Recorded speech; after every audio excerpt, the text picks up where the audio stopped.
You know what I'm saying, right? So consciously we always think everything is okay. But for example, in his case, when he sees a tree that is too tall, very tall, and has something flowing there, it just shows that. It was a strong one, but just more trunk than anything else. Trunk, but had roots? Yeah, I didn't look at the roots actually. Yeah. It just looked like So maybe when you go home today, I highly recommend for you to begin a journey, even when you start looking for the date or connecting with your mother or with anyone and starting putting the family tree on a paper, you're going to see things moving in you. You can even go and maybe before you go to sleep and draw your own family tree, you know, just to see, wow, I didn't put any leaves, or there is no roots on my trees and I am just a lonely tree in the corner, or the leaves are falling off. I think it's a very beautiful metaphoric way of seeing what your connection is to your family clan. And these were two good examples where people couldn't really see anything. She saw very clearly, you saw very clearly. But does it not boil down to what your belief system is on what family means to you? Family is going to mean something different to everybody. And we'll put a label on mother, father, partner, sister, and with that comes expectation. We stop looking at them as individual people. We'll have an expectation on what that means just because it's part of the family tree, as opposed to being something. If it wasn't in the family tree, we wouldn't have that label on it. I agree with you, but I think so in this work... So we'll experience it, how we look at and what we expect from that. So it's going to be, because it's in there as part of your family tree, so there's certain expectations that come with the role of a mother or a father or a brother. So you may experience that as something that's painful, or because it's linked to the idea of what you believe your mother, not a person, her own person, the belief system of what a mother is and what comes with that. Does that make sense? This was so fast for me that so are you trying to say that the person might have a certain belief system, what family means to them, and doesn't see them as individual, right? Or the way you experience it in yourself. You know, if you're experiencing something that's painful, or because you'll that's how I see it for me. Yeah. Is because I'll be locked into the idea of seeing them. For example, when my mum passed, I then saw the bigger picture of my mum for who she is, as opposed to what I experienced when she was here, of the things that I wasn't happy with or was happy with, because she's my mum. When she passed, I realised she's not just my mum, and I took the mother label away and saw her for the person she is. So I think there's that as well, and that's going to be different for everybody. I think and based on what you believe, what you think is how you feel and experience it emotionally. And it's based, I think it's where that comes from. I have a question for you. Why do you think that you saw your mother differently after she passed? Was it yearning for her? No, I think it was because I realised that when I was younger, maybe there were things that she did that I didn't like and that I wasn't happy with. And maybe I thought, you know, you're my mum, you should be doing this, you know. You're my mum, you should be doing this, you should be looking out for me, all these kind of things. But when I'm now repeating myself, and I don't think she it's was really failing your explained. expectations of what you thought a mother should be. Yeah, and I don't even know if when I was so young that I was even aware that I was feeling that. I just weren't happy. But then kind of afterwards, I started to see her as just like, oh wow, you're just like anybody else, you know, trying to get by and trying to raise your family and all this kind of thing. And I could see it with a bit more space. With distance. Yeah, exactly. Yeah. I agree what you're saying on the micro level. What we're trying to do here, use the family clan as a tool for your soul evolution. I am 100% understanding what you're saying, but what I'm trying to bring to our attention today is that we choose our family, and we come together as a herd. Let's say we have this soul lesson to learn, and that's why I think it's important to know who your family is, and we don't maybe have to call it a tree, but let's call it a tree. It doesn't have to, maybe it's, I don't know, a flower or a star, whatever. But what I think is important to understand that as a soul, when we come here, we're actually choosing our companions. Who are we gonna share to learn about love, or what are the lessons? And then we choose the mother and the father and and you know, the grandmother. So if we are working with the consciousness that we are all one consciousness, and one consciousness lives in 20 different bodies, there's no private thoughts. What I wanted to say is then, it is very important to know what information are we. So, as human beings, we are retaining the information at least from 4 generations. So, family constellation, for example, it really helps you heal your one-on-one level relationships with your mother, with your father, usually these two, no? Father and the nuclear family. But when we are working with principles of biodescodification, I'm really trying to say, this is the information you received. Let's look at how your beliefs were created, based on what? If my grandmother was violated, abused, sexually abused, my programming is going to be, I don't want to have any children. Children are not good, children are danger. And then I pass it on to my mother and I pass it on to my great-daughter. If my father, let's say, was spending a lot of money on prostitutions and gambling and all things, I'm going to think, wow, I don't want to keep any money because all the money I spend is dirty. You know, these are the beliefs based on the traumas that our ancestors have experienced. This is how our body acts. That's why our body is an incredible library of what our ancestors live. When we look at each other, we know that we are our family tree. Our bodies are our family tree because all the experiences are somatic. And all illnesses, there's no such a thing as illness, it's just an emotional conflict or a traumatic experience that has been recorded on a cellular level with you. And if you're not going to be dealing on the emotional level how to tap into this conflict, eventually it's going to manifest itself physically. So really an illness is not a curse. An illness is a wake-up call for you to see what is the emotional conflict, what is the resentment I am carrying within myself, and where is it coming from. So really a family tree is a map to get your treasure. That's how I feel. Well, I have a question. Sure. Okay, so obviously we're deeply impacted by our families and how they act, but what would you say about external influences too, such as our teachers, friends, and when you become an adult and go out into the world? So, I mean, we're not only influenced by our family, right? We're influenced by our social structure and so many other factors. So how do you know which is which? Okay, I think when you're a small child, this is where all our desires and fears come from, especially when we come into dynamics with our co-workers and our relationships, is we have needs as children. We have, okay, what I feel, and based on the work I do and with the clients I work, that most of our traumas are actually from our parents. So that's why we do a lot of the inner child work. Of course, if there has been a traumatic experience, in my cases I had many that were outside, whether it's a car accident or a sexual abuse by a teacher, wow, this is another layer. This is of course another layer, because it's a traumatic experience that your body somatizes it. Somatizes it? Somatizes it. So of course I find it's another layer.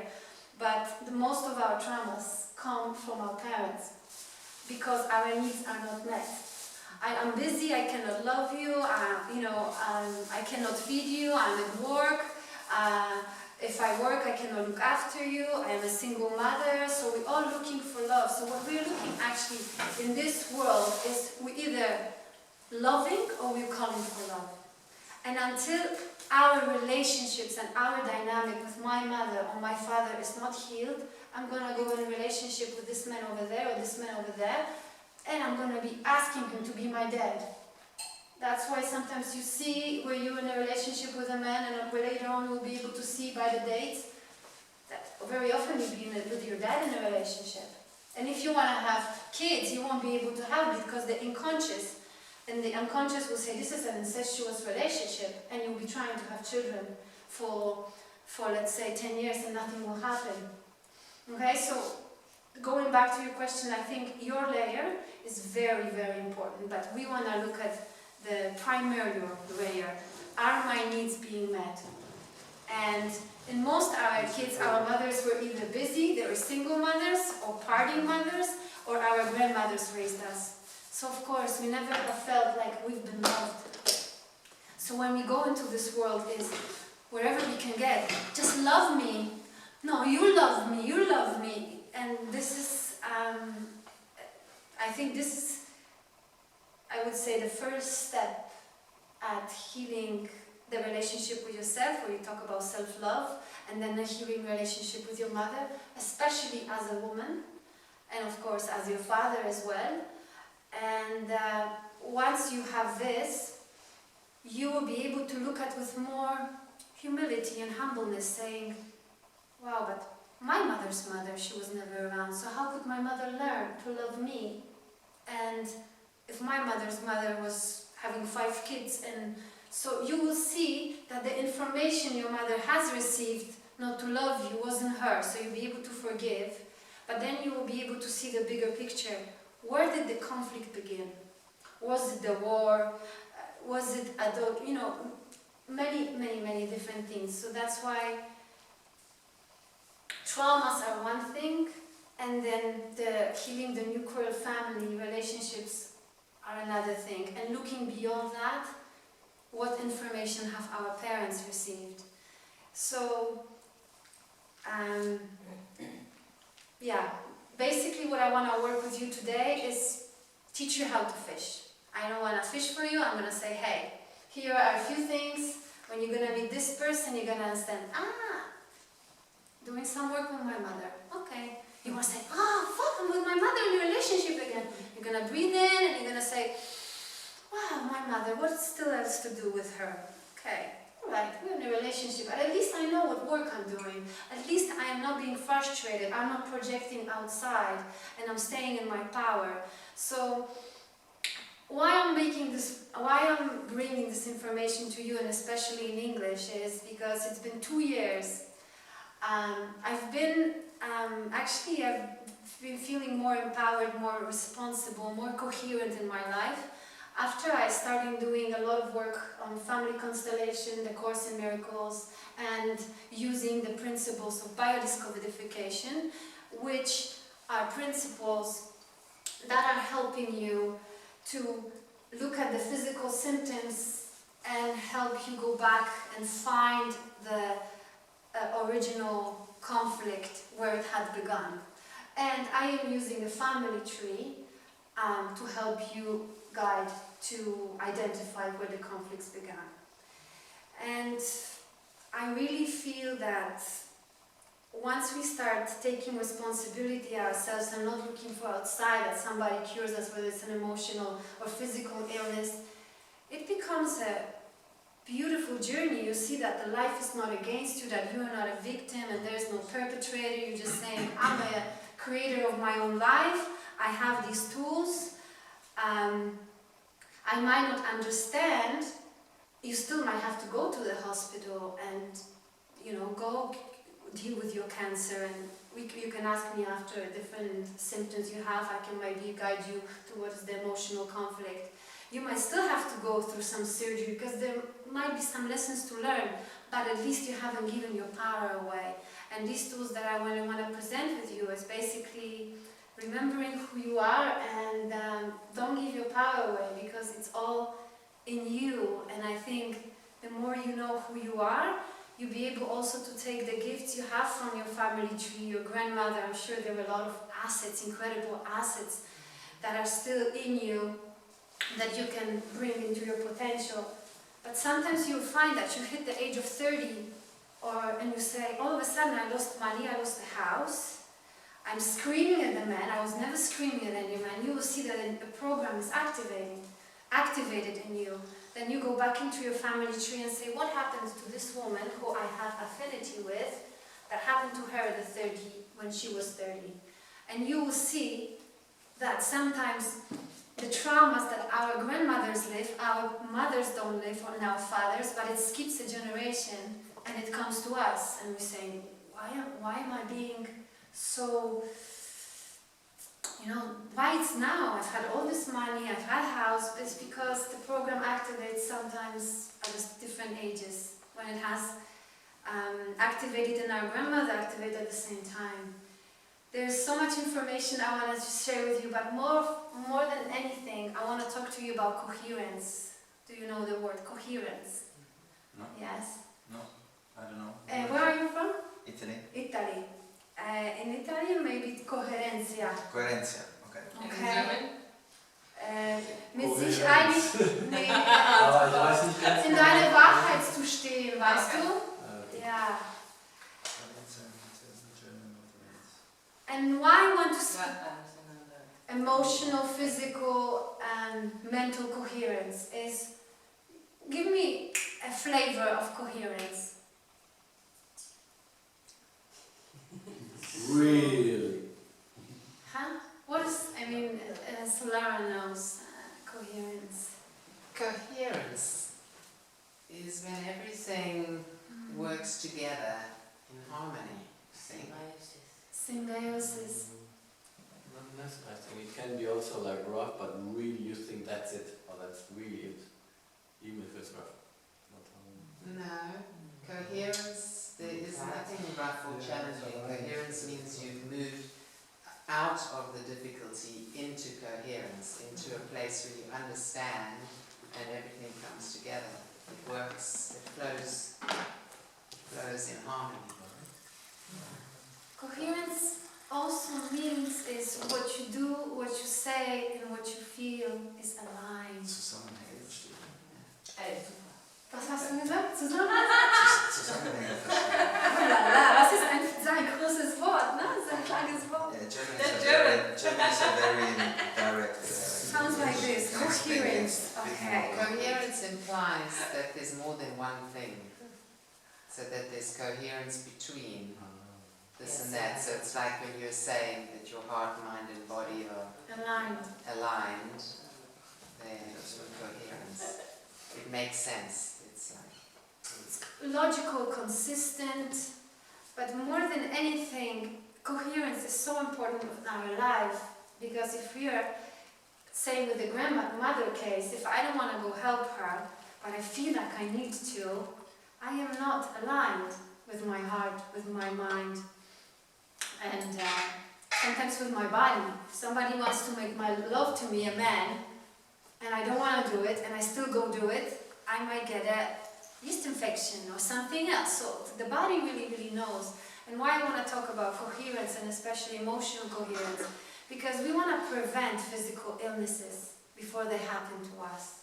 So what we want to do is, we really want to be always in our truth. We want to make sure that what we say, what we do is the same. That there's not, if not, your body's going to react. But I would like to say something to you. Yes. Just quickly in between. Please. We have also to see the picture a bit bigger, because not only we choosing our parents and our family, they're choosing us too. And there's a karma game in between. Yeah. That means if we had in past lives, in several past lives, several experiences like illness or accidents or whatever, and we didn't learn the lessons out of it, or we did it even to our parents. In my case, I think that my mother and my father was like children in the past life. So then they're gonna actually treat me in the way I treat them in the past life. That means if I don't learn the lessons so that in the next life I can make it better, we stay still in the same category, and we're gonna have always the same karma related experience. And it could be an accident, it could be an illness, it could be whatever. So the experience of a sickness, it's very important, because only then we can learn the lessons. Of course. A sickness or an accident is actually something very beautiful. It might sound crazy, but that's where you can learn the lessons actually. That's where you have to understand what is happening here to me. Why is it happening to me? That's why taking, if those things happens in life, that's always key points that we put there, actually, to learn the lessons. It's us. It's our reality that we create. By purpose, actually. I have something to add to that. Although I agree with everything that's being said, what about the part of you taking care of responsibility of your own body not to get sick, to do the right things, to eat well, to exercise, to have peace as much as possible? How do you integrate that? Or like, let's say, I mean, if you do that, you can maybe not have all your spiritual things lined up, but let's say if you're physically taking care of yourself, I mean, how much percentage is what you're doing, and then what you're saying is happening to us because of our emotional problems? I think emotions. Coherence. Emotional coherence. If you're doing everything you feel is in aligned, what you do, what you feel, what you say is in aligned, your body won't get sick. Your body won't get sick. Of course, this can optimize your health and your beingness and your radiance. But emotions being able to manage your emotions well is the best medicine. It's the medicine, actually. It's the medicine. It's the medicine. It's the medicine. I agree with you. That's And what what it you're saying is that illnesses, but sometimes that's why what we do in the work here is sometimes you really don't have to have the cancer before you wake up yourself and the whole family tree. Your mother already had, your grandmother already had, so I am here to say I am not going to repeat and reproduce the same information. Is it right to assume, or the impression I get talking about what Yusiama was talking about, that if you are clear, obviously your reality and what you experience is based on what's going on inside internally and past programming. So if I clean myself and I'm on a journey of cleaning all the programming, then I will naturally go down the path of being a healthy person. Because I also find, what I've learned from the biodescodification work, that something will physically manifest based on something else that's going on. So I can be quite stubborn at giving in to other people's ideologies. I'm quite stubborn like that. And my left knee, as you can hear clicks sometimes, when she looked it up, that's the left knee is associated with being a stubborn person. So there's like a physical manifestation of something that's going on inside, which would also attain to me being a health conscious person. That lifestyle is a physical manifestation of what's going on inside. Right, but how would you explain someone being not a very nice person and having, issues and being super healthy because they're doing the right things physically? All I'm saying is everything that's happening in my experience is coming from what work I'm doing within. So does it not come down to how you're judging your own experience? Because we judge our own experiences to what's right and wrong, but really everything's neutral. Nothing is negative or positive to start with if you want to look at it like that. We decide what's negative, so we can both look at one thing. To you it's negative, to me it's positive. It's not that I'm right and you're wrong, it's just the way that we choose to. So what about for everything's in order? I guess I'm sorry. No, I guess I kind of want to say, what if you're, at peace and you feel like you've worked out all your issues, and you're not taking care of yourself physically, and then you get sick? then you probably haven't cured all your issues. There's no separation. That's why I'm so fascinated by the work I do with Course in Miracles. I don't know how many of you have done any work with Course in Miracles. It's the best mind training tool there is. And family constellation, which we may be able to get a taste of today, just shows you that we are really one consciousness. We are just in the morphogenetic field. We are just picking up one information. So if you're thinking that you're eating well and this, no, what were you saying? The person was that. Well, I said a few things, but the last one, like if a person Yeah, has worked out their emotional issues. Yeah, And but they don't then eat it's healthy gonna- in this. It's not incoherence. It's almost impossible because the body, the mind, and soul is one.